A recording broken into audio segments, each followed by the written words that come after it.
के माध्यम से कहूंगा कि चाटुकारिता नहीं है मन में, चाटुकारिता नहीं है मन में, ना धोखे की यारी है।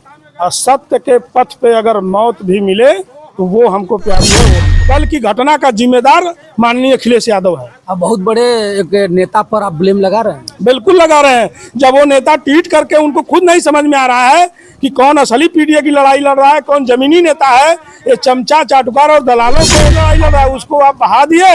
और उदयवीर और त्रिवेणी राम जैसे दलालों के चक्कर में पड़ के ये दल को तोड़वाने का अगर कोई जिम्मेदार है तो उदयवीर सिंह, त्रिवेणी राम और अखिलेश यादव है। और अखिलेश यादव ये नकली पीडीए की लड़ाई लड़ रहे हैं और ये पूरा श्रेय अखिलेश यादव को जाता है। अखिलेश यादव जी के ट्वीट से हमारे दिल को बड़ी ठेस पहुंची है।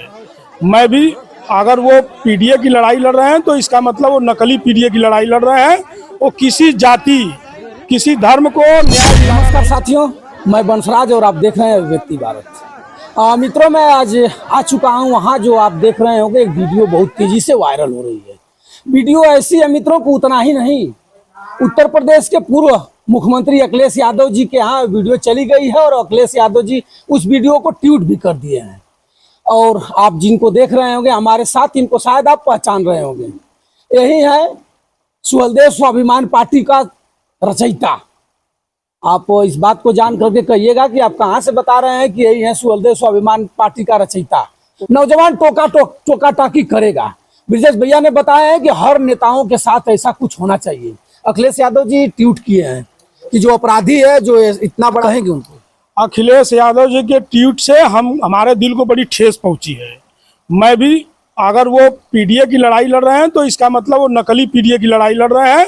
वो किसी जाति, किसी धर्म को न्याय दिलाना नहीं चाहते हैं। वो नकली पीडीए है, क्योंकि ये लड़ाई तो मैं भी लड़ रहा था महेंद्र के साथ। ये झगड़ा जब 2 साल का है, ये जानकारी अखिलेश यादव को है।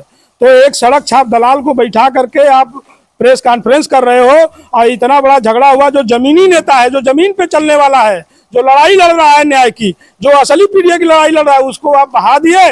और उदयवीर और त्रिवेणी राम जैसे दलालों के चक्कर में पड़ के ये दल को तोड़वाने का अगर कोई जिम्मेदार है तो उदयवीर सिंह, त्रिवेणी राम और अखिलेश यादव है।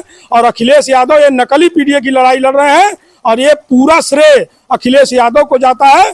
अखिलेश यादव ने एक समाज के दलाल को, समाज के चाटुकार को अपना गुलाम बना करके समाज का हथियार बना रहे हैं। और केवल अखिलेश यादव की मानसिकता है कि ओम प्रकाश राजभर को गरिवाने के लिए केवल महेंद्र राजभर को अपना गुलाम बना के रखे हैं और वहां कुछ न्याय नहीं मिलने वाला है। ये नकली पीडीए की लड़ाई लड़ रहे हैं और इसका कल की घटना का जिम्मेदार माननीय अखिलेश यादव है। अब बहुत बड़े एक नेता पर आप ब्लेम लगा रहे हैं। बिल्कुल लगा रहे हैं। जब वो नेता ट्वीट करके उनको खुद नहीं समझ में आ रहा है कि कौन असली पीडीए की लड़ाई लड़ रहा है, कौन जमीनी नेता है, ये चमचा चाटुकार और दलालों को आप गुलामी का नसीहत दे करके अपने पास बैठा रहे हो। और जो जमीनी नेता है उसको आप ऐसे खुला छोड़ दिए और कभी आपको मौका नहीं मिला कि कम से कम बुला करके समझौता कराएं, बात कराएं कि असली कौन नकली कौन है।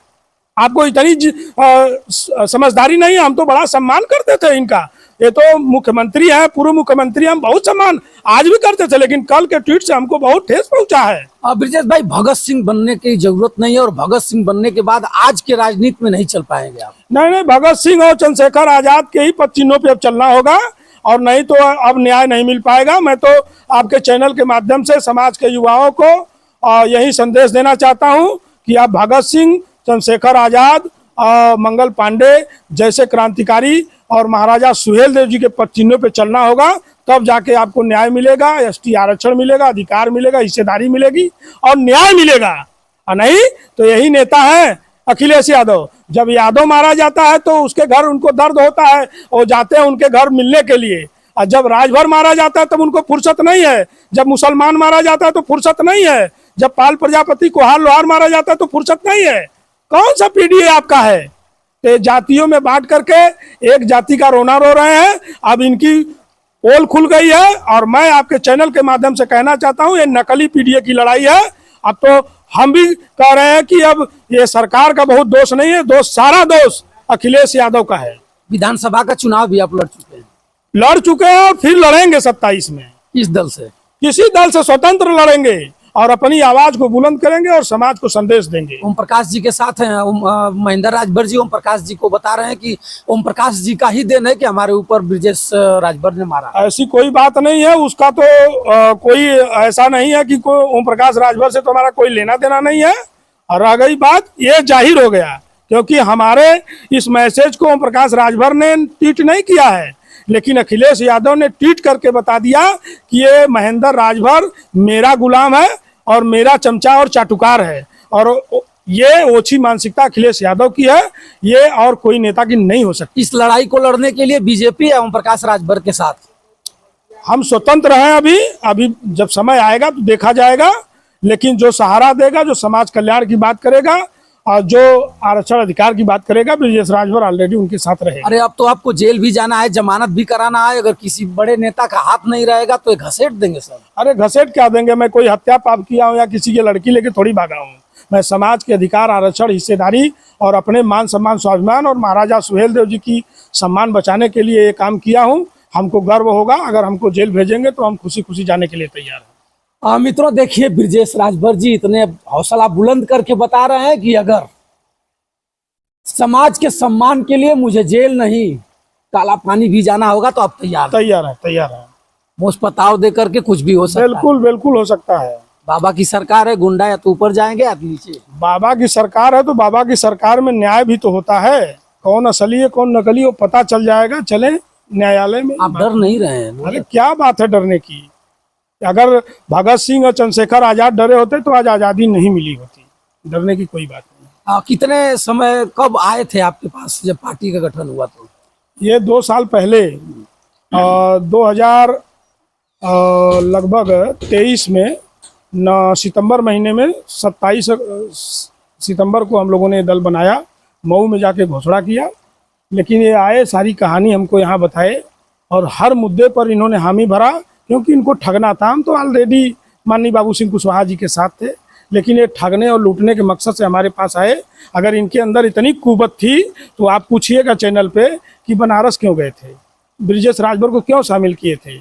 मैं तो ऑलरेडी जन अधिकार पार्टी में था ना। लेकिन ब्रिजेश भैया, अगर इसी तरह माला पहनाते हुए और किसी का पैर छूते हुए अगर किसी को थापड़ मारा जाएगा, गोली मार दिया जाएगा, बम से उड़ा दिया जाएगा, तो कौन नेता किसी को अपने पास बैठने देगा? देखिए, सबको नहीं है, ये अच्छे नेताओं के लिए है।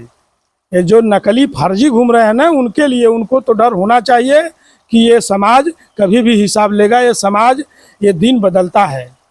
कब तक चमचा चाटुकारी करते हैं? जिसका दिन भर जाएगा उसको हिसाब देना पड़ेगा। कौन अच्छा नेता है उत्तर प्रदेश में? तमाम नेता ऐसे पड़े हैं जो समाज के लिए काम कर रहे हैं, किसी एक का जो देश के लिए काम कर रहे हैं।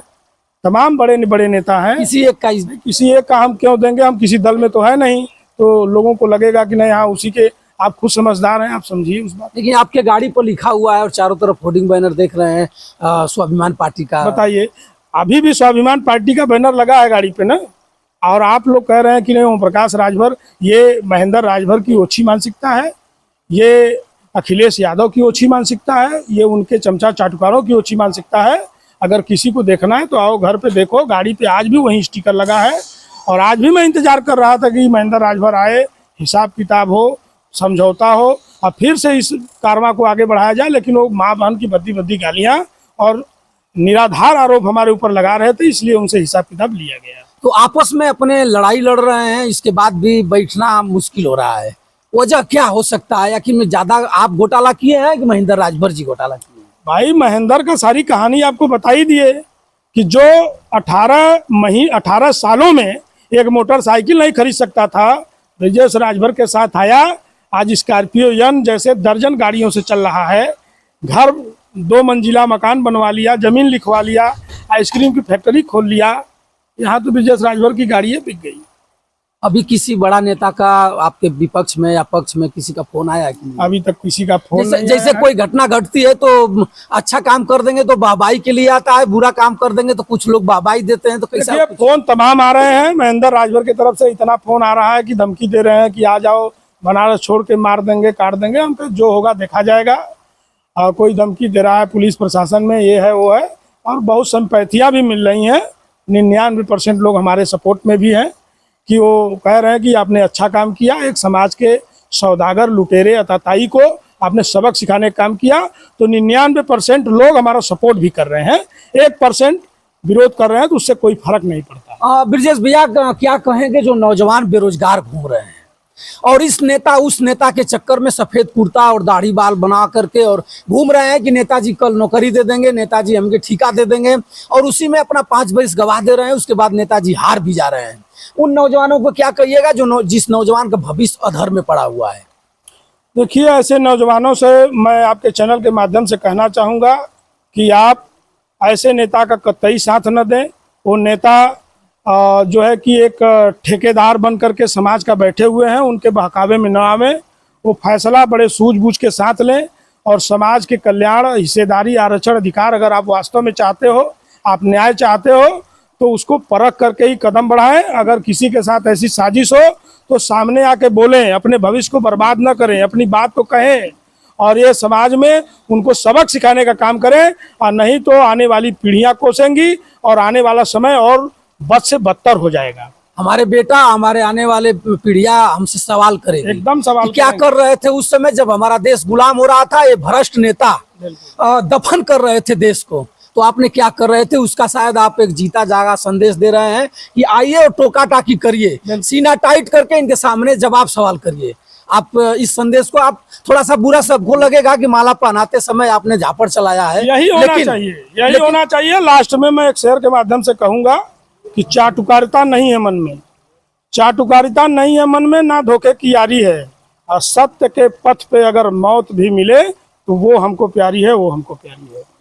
गजब मित्रों, ब्रजेश भैया ने आपको जो भी कुछ बताया सत्य बताया। कुछ लोग आ जाएंगे तुरंत माँ बहन पर चल जाएंगे, गाली भी देंगे, लेकिन ब्रजेश भैया ने जो भी कुछ कहा है, किया है, नहीं भी होना चाहिए, होना भी चाहिए। अगर हम सच्चे सिपाही हैं, हम अपने देश के प्रति कुछ करना चाहते हैं, हम अपने नौजवानों के प्रति कुछ कहना चाहते हैं, तो इन भ्रष्ट नेताओं से बात करनी पड़ेगी।